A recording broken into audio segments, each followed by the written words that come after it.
Hello दोस्तों, तो कैसे हैं आप लोग। आई होप कि अच्छे होंगे, स्वस्थ होंगे और मस्त होंगे। तो आज हम लोग पढ़ेंगे क्लास 8 का साइंस का 9 चैप्टर, जिसका नाम है ईंधन हमारी ज़रूरत। तो इस चैप्टर में पढ़ने जा रहे हैं। तो हमने सीखा, ये पढ़ते हैं। कोई भी पदार्थ को जलने पर अधिक मात्रा में ऊष्मा एवं प्रकाश का उत्सर्जन करता है तो ईंधन कहलाता है। कोई भी पदार्थ जलता है तो ऊष्मा और प्रकाश दोनों उत्सर्जन करता है, तो इसी को ईंधन कहते हैं। प्रकृति में पाए जाने वाले ईंधन को प्राथमिक ईंधन कहते हैं, जैसे लकड़ी, कोयला, पेट्रोलियम इत्यादि। वैसे ईंधन जो प्राथमिक ईंधन से प्राप्त किए जाते हैं उसे द्वितीयक ईंधन कहते हैं, जैसे कोक, कोयला, गैस इत्यादि। कोयला से कोक, कोलतार और कोयला गैस प्राप्त करते हैं। कोयला, पेट्रोलियम और प्राकृतिक गैस जीवाश्म ईंधन है। इसका निर्माण सजीवों के मृत अवशेषों से लाखों वर्ष पूर्व हुआ था। जीवाश्म ईंधन समाप्त होने वाला संसाधन है। पेट्रोलियम का परिष्करण प्रभाजी आसवन विधि से किया जाता है। इसके उत्पाद के रूप में पेट्रोलियम गैस, पेट्रोल, डीजल, मिट्टी का तेल, पैराफिन, मोम, स्नेहक तेल आदि प्राप्त होते हैं। सूर्य का प्रकाश, वायु एवं जल अक्षय ऊर्जा स्रोत है। कोयले और पेट्रोलियम के संसाधन सीमित है, हमें इनका न्यायोचित उपयोग करना चाहिए। तो इस प्रकार हम पढ़े। अब अभ्यास की ओर आते हैं। इसमें रिक्त स्थान को पूर्ति करना है। पहला क है डैश तथा डैश जीवाश्म ईंधन है। तो कोयला और पेट्रोलियम दोनों जीवाश्म ईंधन है। डैश तथा डैश समाप्त नहीं होने वाला ईंधन स्रोत है। तो सूर्य और जल कभी समाप्त नहीं होने वाला ईंधन स्रोत है। कोलतार कोयला का उत्पाद है। पेट्रोलियम के विभिन्न संघटनों का पृथक करने का प्रक्रम परिष्करण कहलाता है। वाहनों के लिए सबसे कम प्रदूषक ईंधन है सीएनजी, जिसको कंप्रेस्ड नेचुरल गैस बोलते हैं। इसका फुल फॉर्म होता है।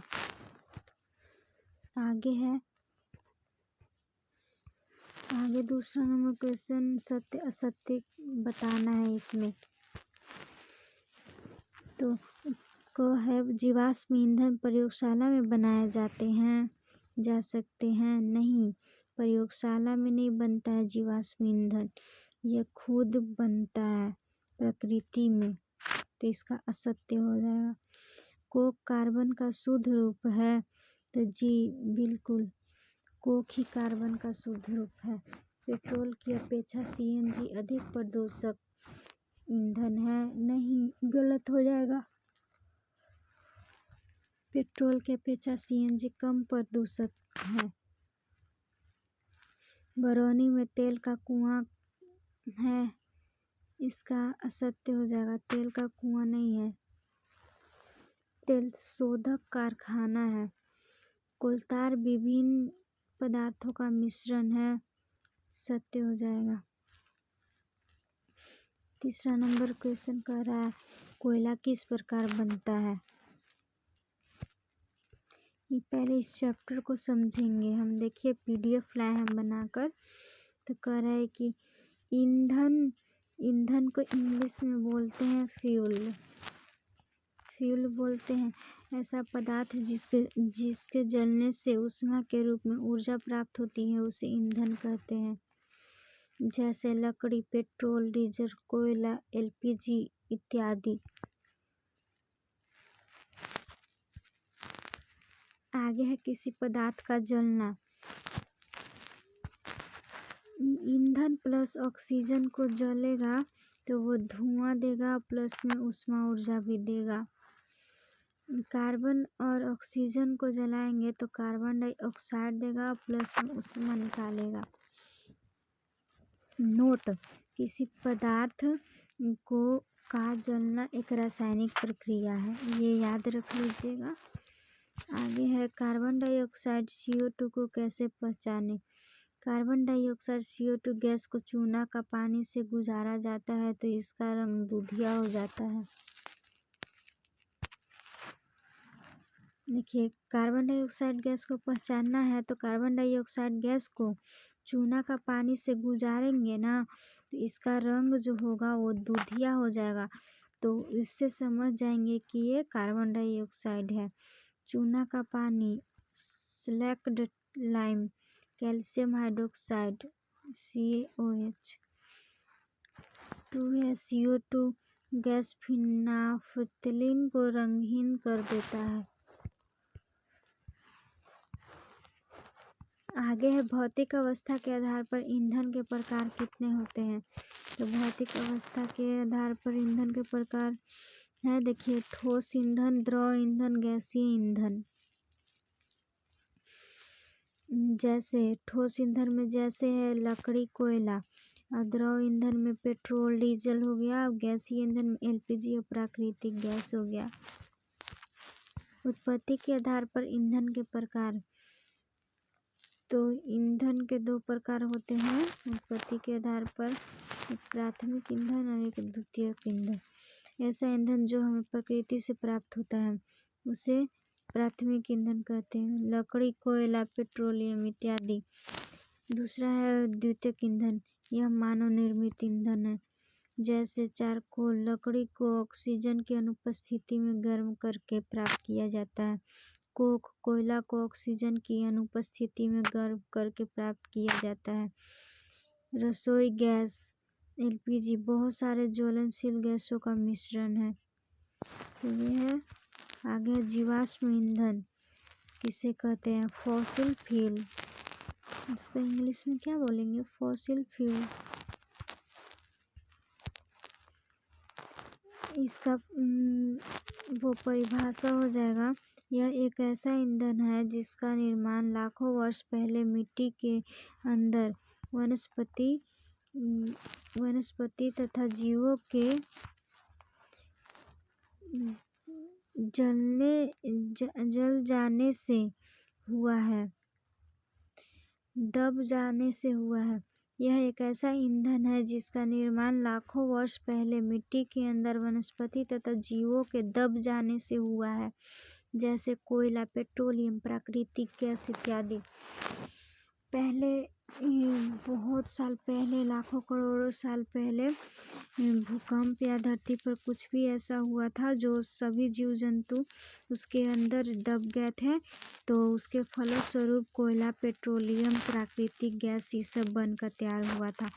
ये सब बहुत लाखों करोड़ों वर्ष लग जाते हैं कोयला, पेट्रोलियम गैस, प्राकृतिक गैस ये सब को बनने में। तीसरा नंबर क्वेश्चन क्या है, यहाँ पे क्या कह रहा है, कोयला किस प्रकार बनता है। तीसरा नंबर क्वेश्चन है कोयला किस प्रकार बनता है। तो इसका आंसर देखिए यहाँ पे, प्राकृतिक क्रियाओं के द्वारा वनों के मिट्टी में दब जाने से उच्च दाब और उच्च ताप पर वायु की अनुपस्थिति में लाखों वर्ष में कोयला का निर्माण होता है। देखिए, इस प्रकार इसको लिखेंगे कि प्राकृतिक क्रियाओं के द्वारा वनों की मिट्टी में दब जाने से उच्च दाब और उच्च ताप पर वायु की अनुपस्थिति में लाखों वर्ष में कोयला का निर्माण होता है। चौथा नंबर क्वेश्चन क्या है, देखिए यहाँ पे देख लेते हैं क्या कह रहा है। जीवाश्म ईंधन समाप्त होने वाले प्राकृतिक संसाधन क्यों है। जीवाश्म ईंधन समाप्त होने वाले प्राकृतिक संसाधन क्यों है। तो इसका आंसर होगा क्योंकि जीवाश्म ईंधन जीवों व वनस्पति के अवशेष से लाखों वर्षों में बना है और इसे दोबारा बनने में फिर से लाखों वर्ष लगेंगे, अतः यह समाप्त होने वाला प्राकृतिक संसाधन है। तो इसको आप लोग लिख लीजिएगा किस प्रकार समाप्त होने वाला प्राकृतिक संसाधन है। तो इस प्रकार है क्योंकि इसको बनने में लाखों वर्षों लगते हैं, इसीलिए। अगला क्वेश्चन है, अगला क्वेश्चन क्या कह रहा है, ईंधन कितने प्रकार के होते हैं? 5वां क्वेश्चन है। 5वां क्वेश्चन है, भौतिक अवस्था के आधार पर ईंधन 3 प्रकार के होते हैं, ठोस ईंधन, द्रव ईंधन, गैसीय ईंधन। और उत्पत्ति के आधार पर ईंधन 2 प्रकार के होते हैं, प्राकृतिक ईंधन और द्वितीयक ईंधन, जो हम पीछे बताएं आप लोग को। फिर अगला क्वेश्चन है, क्या कह रहा है अगला क्वेश्चन, पेट्रोलियम निर्माण की प्रक्रिया को समझाइए। 6ठा नंबर, पेट्रोल का निर्माण की प्रक्रिया को समझाना है। तो आपका बुक में दिया हुआ है, देखिए यहाँ से लेकर यहाँ तक आप लोग लिख लीजिएगा। क्या बोल रहे हैं, मरे हुए समुद्री प्राणी भी समुद्र की तली में जमा हो जाते हैं, मिट्टी और रेत भी समुद्र की तली में बैठ जाते हैं। इस प्रकार मृत समुद्री प्राणियों में परतें अजैव तलछट के साथ दब जाती है। इन पर बहुत भारी दबाव पड़ता है। धीरे धीरे लाखों वर्षों में वायु की अनुपस्थिति, उच्च ताप और उच्च दाब में प्राणियों के मृत शरीर पेट्रोलियम में बदल जाते हैं। तो इस प्रकार लिख दीजिएगा कि इस प्रकार पेट्रोल का निर्माण होता है। तो अगला क्वेश्चन देखेंगे हम लोग, 7 नंबर क्वेश्चन, कोयला के विभिन्न उत्पादों के अभिलक्षणों एवं उपयोगों का वर्णन कीजिए। 7 का क्वेश्चन नंबर 7 का इस प्रकार लिखिएगा, कोयला का उत्पाद, अभिलक्षण एवं उपयोग। देखिए यहाँ पे है कोयला का उत्पाद, अभिलक्षण और उपयोग। तो कोक का अभिलक्षण होता है काल कठोर, इसको उपयोग करेंगे इस्पात निर्माण और धातु निष्कर्षण में। अब कोलतार का इसका अभिलक्षण है भूरा काला गड्ढा द्रव, इसका उपयोग करेंगे रंग, दवाई, विस्फोटक, प्लास्टिक, सुगंध इत्यादि बनाने में। कोयला गैस, इसका अभिलक्षण है तेज गंध, इसका ईंधन के रूप में उपयोग में लाएंगे। फिर अगला क्वेश्चन क्या बोल रहा है, एलपीजी और सीएनजी के ईंधन के रूप में उपयोग करने से क्या लाभ है? एलपीजी और सीएनजी के ईंधन के रूप में उपयोग करने से क्या लाभ है? तो एलपीजी व सीएनजी का ईंधन के रूप में उपयोग करने से प्रदूषण कम फैलता है, क्योंकि वे स्वच्छ ईंधन है।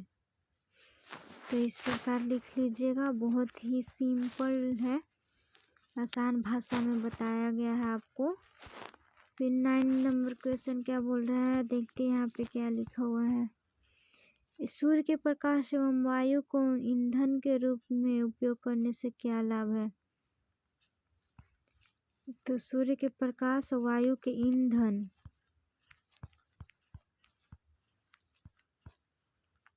सूर्य और वायु कभी खत्म नहीं होने वाले ईंधन के स्रोत हैं। इसके उपयोग से जीवाश्म ईंधनों का संरक्षण भी होगा। तो इस प्रकार आप लोग आंसर लिख लीजिएगा। अगला क्वेश्चन का आंसर है, अगला क्वेश्चन 10 नंबर क्वेश्चन क्या बोल रहा है, भारत में तेल क्षेत्र कहाँ कहाँ पाया जाता है? तो अंतिम क्वेश्चन बोल रहा है कि भारत में तेल पैदा करने वाले क्षेत्र निम्न है। असम में माहौर, कटिया, मोराम, ये सब में तेल पैदा होता है। और गुजरात में अंकलेश्वर में होता है, और मुंबई हाई में होता है, समुद्र तल में। तो इस प्रकार आपका क्वेश्चन हो गया समाप्त। तो ये वीडियो आप लोग को अच्छा लगा होगा, आशा करते हैं कि ये वीडियो आप लोग को अच्छा लगा होगा। तो मेरे चैनल को लाइक कर दीजिएगा और कमेंट ज़रूर कीजिएगा और सब्सक्राइब कर लीजिएगा, ताकि आगे आने वाले वीडियो आप तक पहुंच सके। तो thank you for watching my video. तो मिलते हैं नेक्स्ट वीडियो में, बाय, टेक केयर।